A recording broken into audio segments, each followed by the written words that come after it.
I'm a poached egg without a piece of toast. Yorkshire pudding. Today I'll be making a video on how to poach eggs. I've worked in 2 different cafes where I've learned a good technique and had enough poached eggs gone wrong to advise on what not to do as well. I hope this video helps improve your poaching egg skills whether it's at home or in a cafe.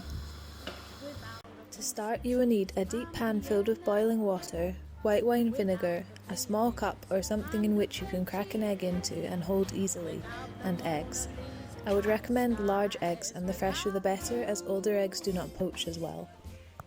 A slotted spoon will also be useful to have, as it's good for taking the eggs out of the water, as well as some kind of cloth or paper towel which will also help remove the water and vinegar from the outside of the egg once it's poached.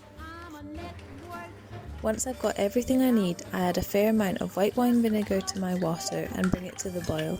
If you're using a bigger pan than I am and are wanting to poach many eggs, you will need more vinegar. Don't be hesitant to add lots. I personally found that when the water is boiling, the egg forms into a much better shape than if the water was to be at a low simmer. You will know when your water is not hot enough, as the egg will be a flat shape. Although in some circumstances you can adjust the heat to help you, such as when you're checking on the eggs, you can turn it down to stop the bubbles. Just remember to turn it back up again. Now you'll need to carefully crack your egg into your cup and stir the water to create a vortex.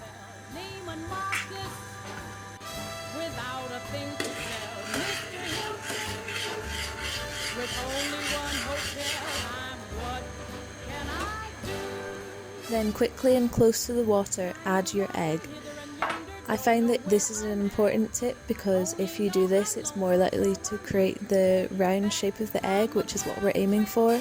If you do it too slowly and too far away from the water, it's more likely to be a dragged out and long shaped poached egg.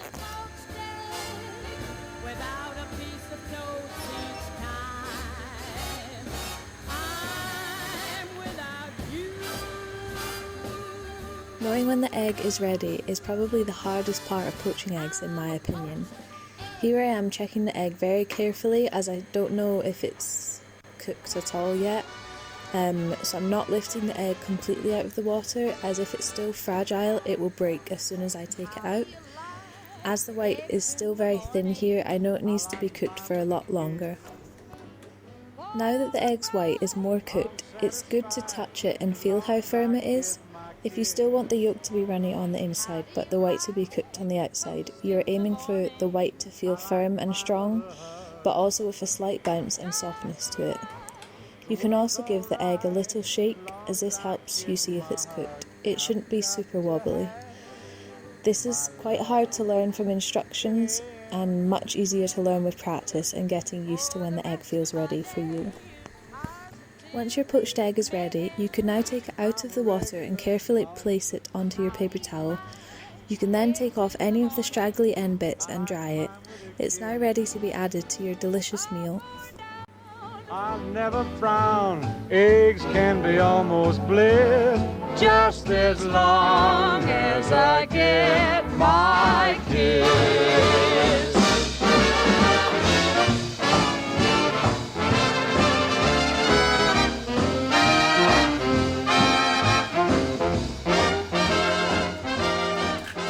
If your egg yolk cracks in your cup, do not use it for poaching eggs, as it will not work. Best to use it for something else, such as scrambled egg or a cake. Even if the egg has gone wrong and doesn't look right, do not take it out until it's cooked, as if not it will break and mess up your water. Also, sometimes the egg looks better than you expect once it's actually cooked.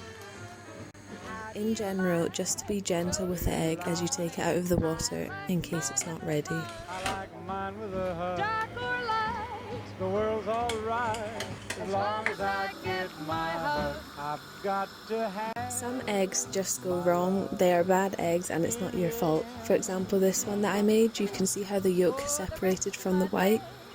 Or at least I don't know why this happens, but feel free to comment below if you do know why. If you want to pre-prepare poached eggs, you can always put them straight into a bath of ice and cold water once they are ready, and this will stop the cooking process and allow you to refrigerate them and heat them up in hot water later on. They can last a few days in the fridge like this.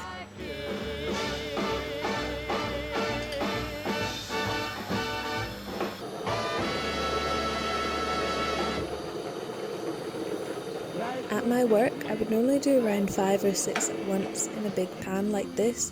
You could do more, but it's harder to keep track of them and know which one will be ready first. If you're cooking lots of eggs, your water level will start to go down, so keep it topped up with both vinegar and water. Remember to wait until the water is hot again before you continue to poach eggs. When cooking lots of eggs at once, try and add the eggs as fast as you can between each egg, as the closer timing you get, the easier it will be, as they should roughly cook at the same time. Do be conscious of the fact that the eggs might be different sizes and different shapes, which will probably mean that they will cook differently. So if you notice one is smaller, be aware that it probably will be ready before the others. And that's it. Thank you so much for watching my video. I hope you've learnt some useful advice to help you learn how to poach eggs, and if you have any questions or any of your own tips, please feel free to leave a comment below.